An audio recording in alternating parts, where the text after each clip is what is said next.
perhaps the wording that our good congressman should have used was not underperformed but underfunded.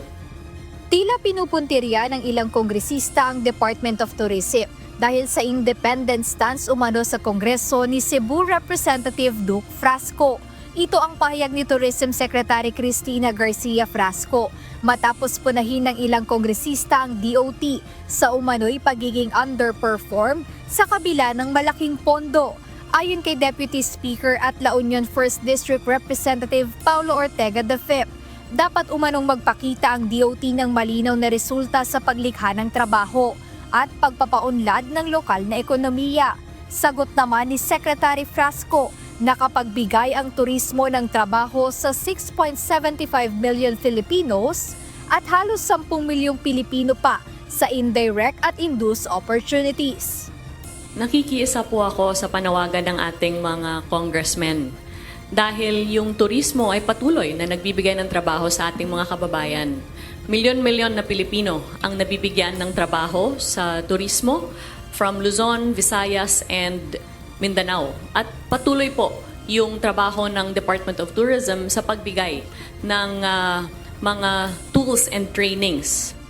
Samantala para kay Tingog Party List Representative Jude Asidre, suportado niya ang panawagan ng Speaker ng Kamara para sa mas mataas na transparency at pananagutan sa paggamit ng pondo ng bayan.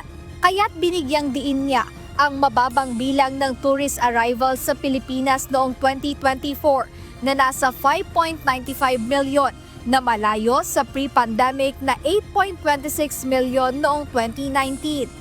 Depensa naman ni Secretary Frasco, bumaba ng 83% ang promotion budget ng kagawaran mula sa dating 1.2 billion pesos na budget noong 2023. Bumaba ito sa 200 million pesos at ngayong 2025, mas bumaba pa ito sa 100 million pesos. Ngunit hindi ito hadlang dahil sa kabila ng limitadong budget, nakapag-welcome sila ng 5.95 million foreign tourists na nakikipagkompetensya sa mga kalapit bansa na may multi-million dollar na allocation sa marketing. I strongly disagree that the sector has not delivered, for it has.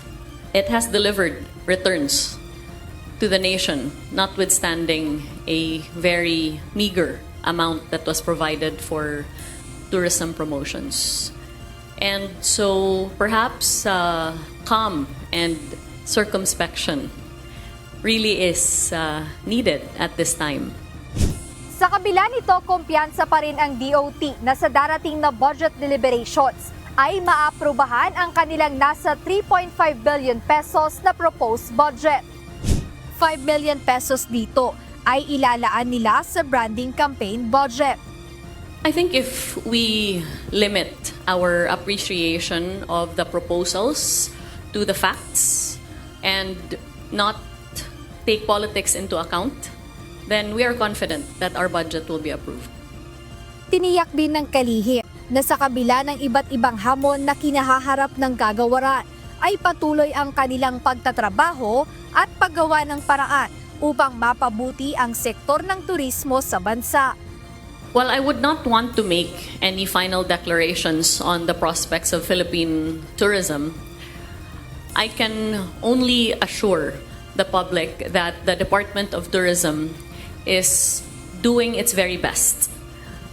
And the national government is providing a climate of collaboration as far as the executive national agencies are concerned that would fully support the tourism industry.